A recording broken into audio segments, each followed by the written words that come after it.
ప్రజానాయకుడు మాజీ మంత్రివర్యులు శ్రీ తాటిపర్తి జీవన్ రెడ్డి గారిని సాదరంగా పెద్దలు కేసీఆర్ గారి సూచన మేరకు సాదరంగా వారిని భారత రాష్ట్ర సమితిలోకి ఆహ్వానించడానికి ఈరోజు మా సహచరులందరితో కలిసి పెద్దలు మాజీ మంత్రివర్యులు శ్రీ కొప్పుల ఈశ్వర్ గారు, మాజీ మంత్రివర్యులు శాసన మండలి సభ్యులు శ్రీ ఎల్ రమణ గారు, మాజీ మంత్రివర్యులు కరీంనగర్ శాసనసభ్యులు గంగుల కమలాకర్ గారు, మాజీ మంత్రివర్యులు పాల్కొండ శాసనసభ్యులు శ్రీ వేముల ప్రశాంత్ రెడ్డి గారు, మాజీ ఆర్టీసీ కార్పొరేషన్ అధ్యక్షులు పెద్దలు శ్రీ బాజిరెడ్డి గోవర్ధన్ గారు, మాజీ పార్లమెంట్ సభ్యులు శ్రీ బోయిన్పల్లి వినోద్ కుమార్ గారు, జిల్లా అధ్యక్షులు జగిత్యాల శ్రీ విద్యాసాగర్ రావు గారు, రాజ్యసభ సభ్యులు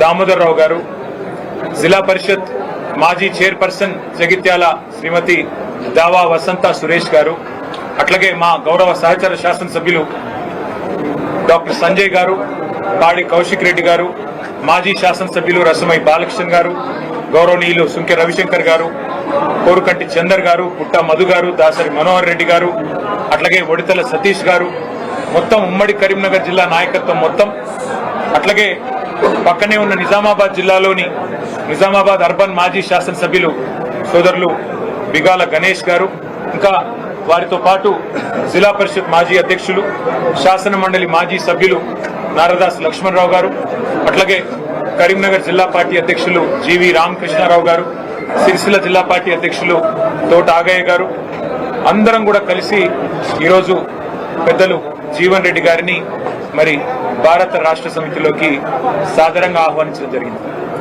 నిజానికి జీవన్ రెడ్డి గారు వారి రాజకీయ అనుభవం కానీ వారికి ప్రజా జీవితంతో వారికి ముడిపడి ఉన్న పెనవేసుకుని ఉన్న బంధం ఏదైతే ఉన్నదో సుదీర్ఘ కాలంగా కాంగ్రెస్ పార్టీతోనే వారు దాదాపు 4 దశాబ్దాలకు పైగా కాంగ్రెస్ పార్టీకి విశేషమైన సేవలు అందించిన విషయం మీ అందరికి తెలిసింది.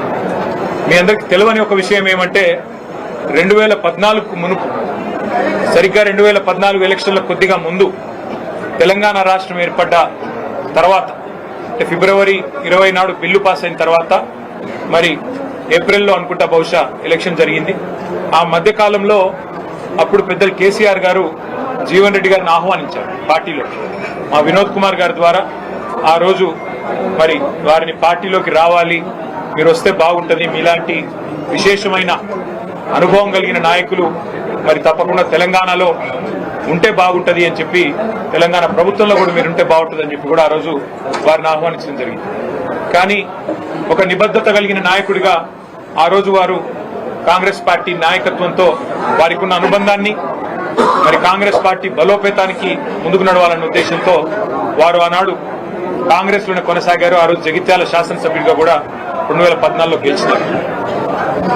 నాకు 2 సందర్భాలు గుర్తొస్తా ఉన్నాయి. జీవన్ రెడ్డి గారితో కేసీఆర్ గారికి ఉన్న పర్సనల్ రిలేషన్ అంటే వారికి ఇద్దరికి మధ్యన ఉన్న గౌరవభావం కానీ ఇద్దరికి మధ్యన ఉన్న స్నేహం ఎట్లాంటిది అంటే వారి బంధం ఈ రోజు కాదు, వారిద్దరికి దాదాపు 4 దశాబ్దాలకు పైగా పరిచయము, స్నేహము, గౌరవము, పరస్పర గౌరవము ఎప్పటి నుంచో ఉంది.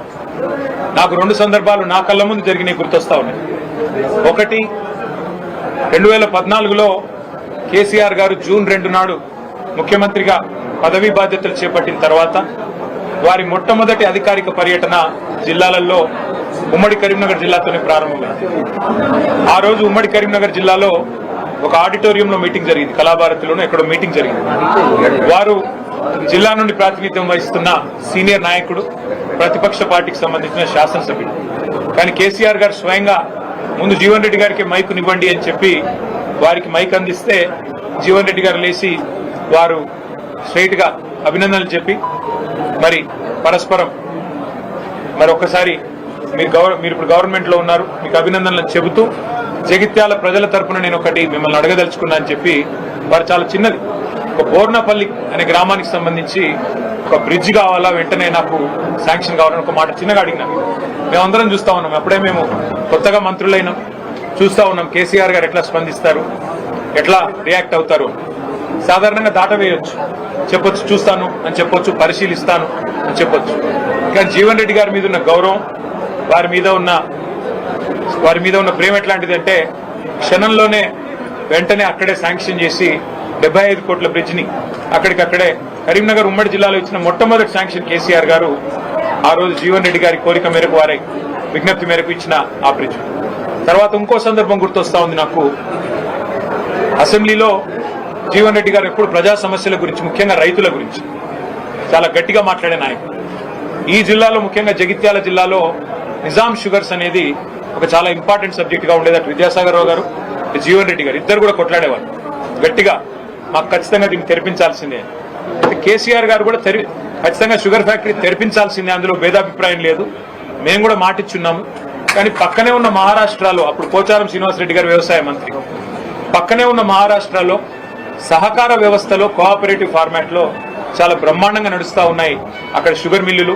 మా టెస్కాప్ చైర్మన్ రవీంద్రరావు గారు కూడా ఇక్కడే ఉన్నారు, మాజీ అధ్యక్షులు. అట్లా కోఆపరేటివ్ వ్యవస్థను బలోపేతం చేస్తే బాగుంటుంది జీవన్ రెడ్డి గారు. ఒకవేళ మీరు కావాలనుకుంటే ప్రభుత్వం నుంచి 250-300 కోట్లు పెట్టడానికి కూడా మేము సిద్ధంగా ఉన్నాం. అవసరమైతే మీరే చైర్మన్ గా ఉండండి దానికి అని చెప్పి కూడా నిండు శాసనసభలో ముఖ్యమంత్రిగా కేసీఆర్ గారు అన్నాడు జీవన్ రెడ్డి గారికి ఓపెన్ గా, ఎలాంటి బేసిజానికి పోకుండా ఒక ఆఫర్ కూడా ఇచ్చారు. ఇవాళ నేను మా జగిత్యాల జిల్లా నాయకత్వానికి కూడా హృదయపూర్వకంగా నేను ధన్యవాదాలు తెలియజేస్తాను.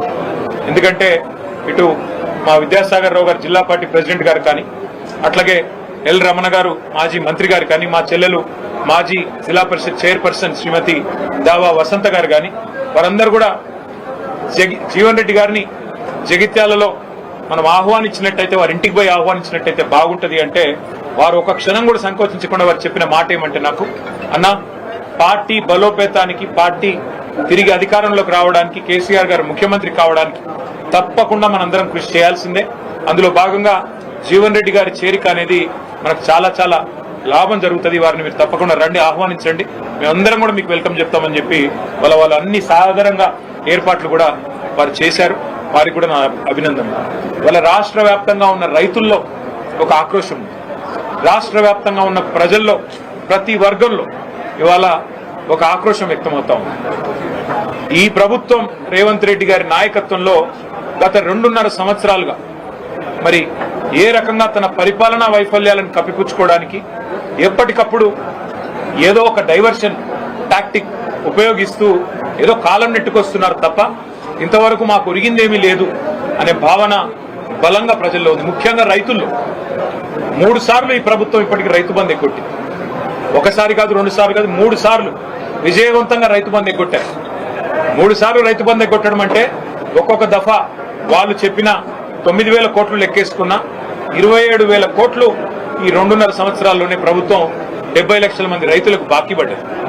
27,000 కోట్లు ఎగ్గొట్టి 20,000 కోట్ల రుణమాఫీ చేసిన అని చెప్పి రేవంత్ రెడ్డి గారు ఏదైతే రైతులను మభ్యపెట్టే ప్రయత్నం చేస్తున్నారో రైతుల ఆవేదనతో ఉన్నారు. అట్లాగే రాష్ట్ర వ్యాప్తంగా ఉన్న మహిళలు నిన్న రేవంత్ రెడ్డి గారు మాట్లాడిన మాట కూడా చూస్తున్నారు. బాసరలో ఆయన మాట్లాడిన మాటలు ఎంత దారుణంగా, ఎంత అవమానకరంగా, ఒక ముఖ్యమంత్రి స్థాయికి తగని మాట.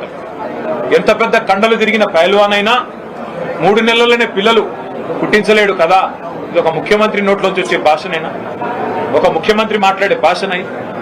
అసలు 3 నెలలు అన్న మాట చెప్పింది ఎవరండి? మేం చెప్పినామా? ప్రజలు అడిగారా?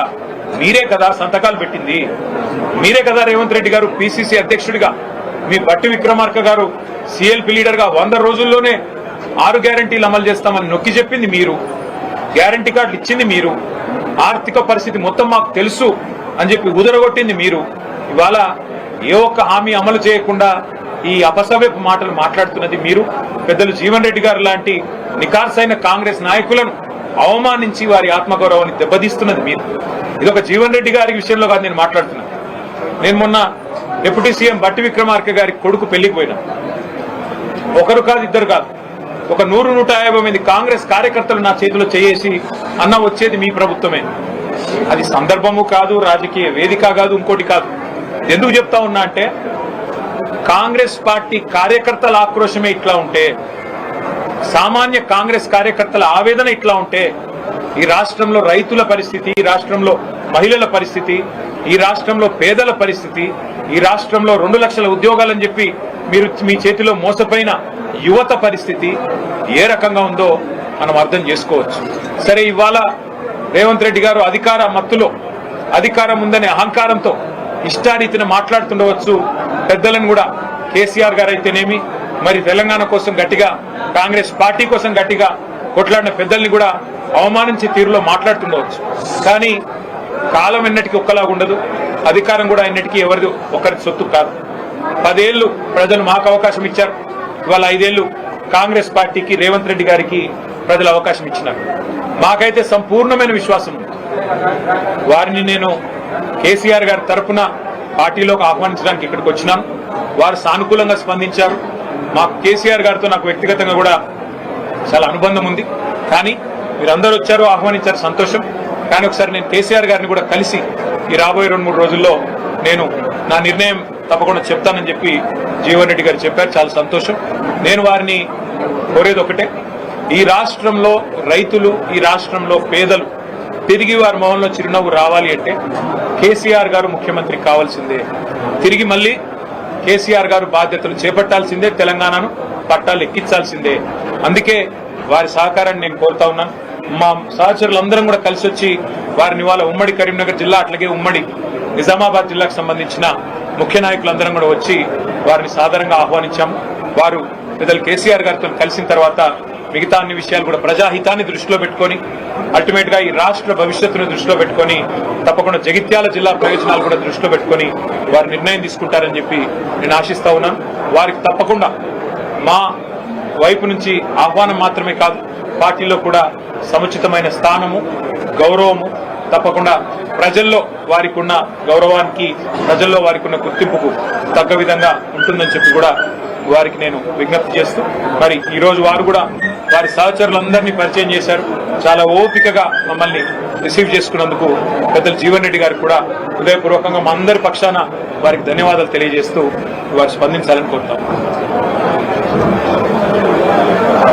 ఈరోజు భారత రాష్ట్ర సమితి అధ్యక్షులైనటువంటి కేసీఆర్ గారి ఆధ్వర్యంలో వారి యొక్క ఆలోచన సూచన మేరకు బీఆర్ఎస్ పార్టీ కార్యనిర్వాహక అధ్యక్షులు మిత్రులు కేటీఆర్ గారు ఏదైతుందో జిల్లా చెందినటువంటి, అంటే ఉమ్మడి కరీంనగర్ జిల్లా చెందినటువంటి అందరు కూడా నాకు కూడా సహకరించారు. అందరితో కలిసి పనిచేసినటువంటి అనుభవం నాకుంది. అందరితో పర్సనల్ రిలేషన్ కూడా నాకు అందరితో ఇక్కడి మారిన పరిస్థితులకు అనుగుణంగా బీఆర్ఎస్ లో కలిసి పనిచేస్తే రాష్ట్ర భవిష్యత్తు కొరకు ఇలా ప్రధానంగా ఏదైతే వివరం కాన్స్టిట్యూషన్ ఏదైతుందో రాష్ట్ర భవిష్యత్తు అనేది ప్రధానం. రాష్ట్ర భవిష్యత్తు కొరకు ఏదైతుందో మనం పాటుపడుతున్న అవకాశం మరి వారు నాకు కల్పించడానికి ముందుకు వచ్చినందుకు నేను వారికి హృదయపూర్వకంగా ధన్యవాదాలు చెప్తాను. చెప్పండి, నేను వాస్తవంగా ఏదైతుందో 25 మార్చ్ నేను కాంగ్రెస్ పార్టీ నుండి రాజీనామా చేయాలని చెప్పని నిర్ణయం తీసుకున్న నాడు కొత్త భావోద్వేగానికి గురి కావడం జరిగింది.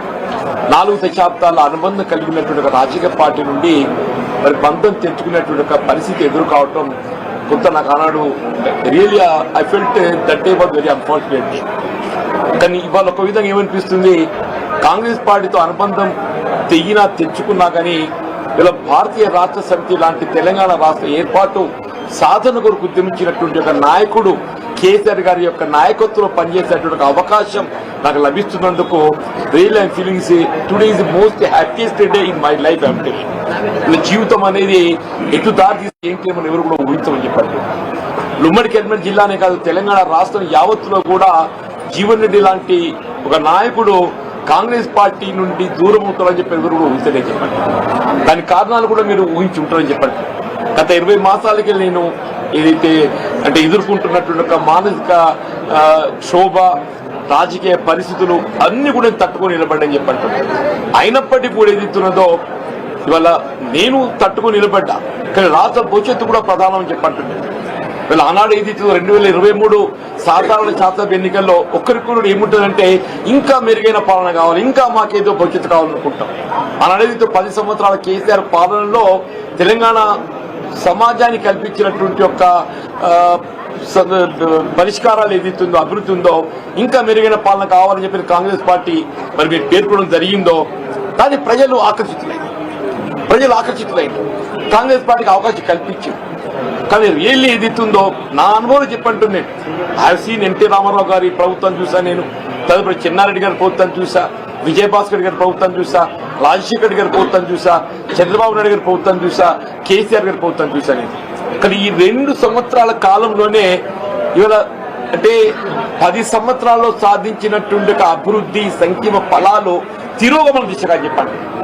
కేసీఆర్ గారు ఏ ఉద్యమ నేతగా తెలంగాణ రాష్ట్రాన్ని సాధించడానికి వారు ఉద్యమించిండ్రో, వారి సాధారణంగా తెలంగాణ రాష్ట్ర భవిష్యత్తు నిర్మాణానికి 10 సంవత్సరాలు కృషి చేస్తే అది 2 సంవత్సరాల్లో తిరోగమన చేయక ప్రజలు ఏదైతుందో అంటే నేను ప్రాక్టికల్ చెప్తున్నాను. ఇవాళ నేను మీరేదో వచ్చిందో అని చెప్పని బీఆర్ఎస్ లో జాయిన్ కావాలని చెప్పి ఇక్కడ నిర్ణయం ప్రకటించడం కాదు చెప్పంటున్నాను. నేను ఆనాడే నిర్ణయం తీసుకోవాలని చెప్పని నేను కొంతమంది నాకు గుర్తు పెట్టి అయినా నేను I want to study the mind of the people. ప్రజాభిప్రాయం ప్రజలు ఏ విధంగా స్పందన ఉందో గమనిస్తామని చెప్పండి. మా మిత్రులు సహచరులు శివప్లాస్ యొక్క అభిప్రాయం కూడా సేకరించామని చెప్పని ఈ 2 వారాన్ని ఓపిక పెట్టని చెప్పండి. మా మిత్రులు చిరువిలాసులు సహచరులు వారి యొక్క సూచనలు సలహాలతో పాటుగా ముఖ్యంగా ప్రజాభిప్రాయాన్ని గమనించండి.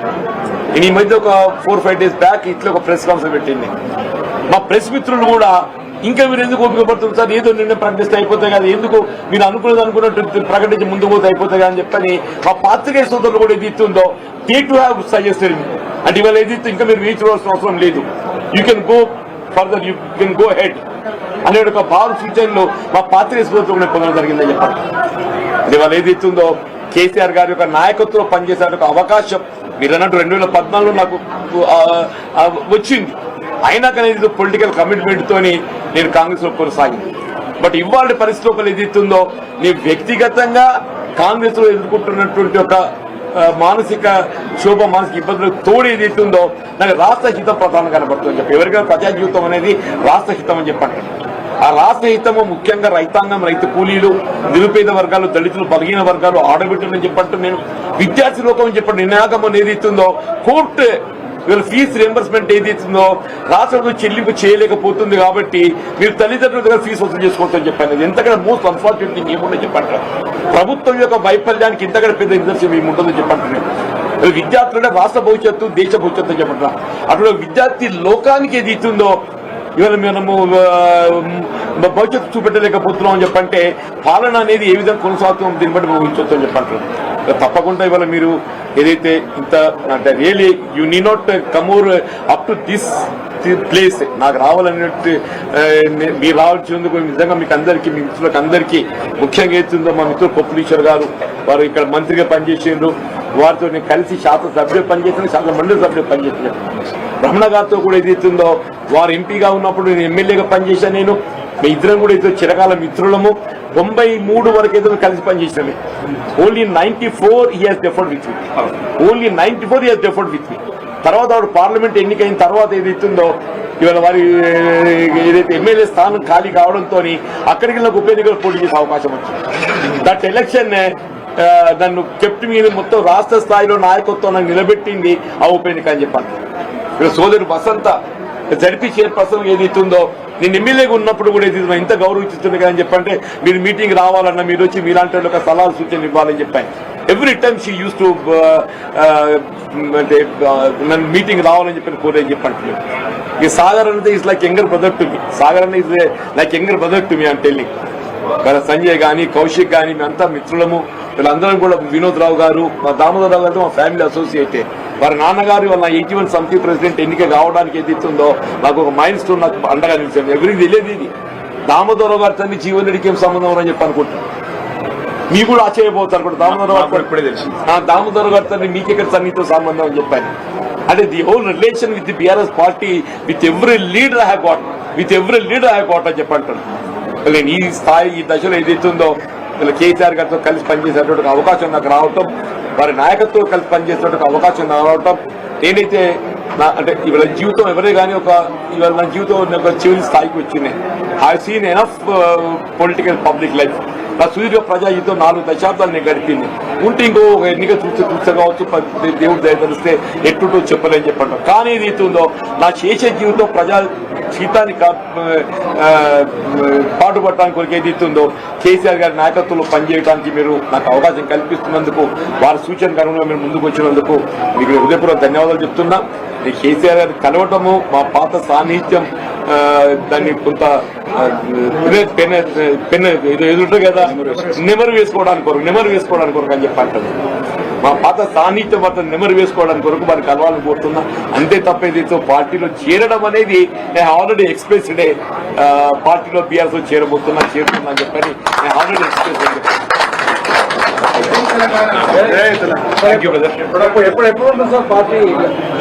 తినబోతు రుచులు అడగకూడదు. పెద్దవాళ్ళిద్దరు కలుసుకున్న తదుపరి కార్యాచరణ ఇప్పుడు వారి నిర్ణయం ప్రకటించింది. పార్టీలో చేరడం లాంఛనంగా చేరుతాను. కేసీఆర్ గారిని కలిసి కేవలం మా స్నేహానికి సంబంధించిన కొన్ని జ్ఞాపకాలు నెమరేసుకోవడానికి అని చెప్పారు. ఇక పెద్ద నిర్ణయం చెప్పేసారు. మిగతా వార్తలు మీరు తర్వాత రాస్తారు. మీరు అడగకూరు బ్రదర్. పెద్దవాళ్ళు ఇద్దరు మాట్లాడుకొని అన్ని విషయాలు ప్రకటిస్తారు. మీరు తినబోతు రుచులు అడగకూడదు. మీరు తొందరపడకుండ్రి. ఇప్పుడు వారిద్దరికి ఉన్న అనుభవం అంత కాదు నా వయసు, కాబట్టి వారిద్దరు కలుసుకున్నాక పెద్దలు వారి నిర్ణయం ప్రకటిస్తారు. ప్రకటించిన దాని తదుపరి వారు ఏ నిర్ణయం ప్రకటిస్తే దాన్ని శిరసావహించడం, దాన్ని అమలు చేయడం మా బాధ్యత. వర్కింగ్ ప్రెసిడెంట్ అంటే పెద్దలు కేసీఆర్ గారు అప్పచెప్పిన వర్క్ ను సమర్థవంతంగా చేయడం అంతేనా?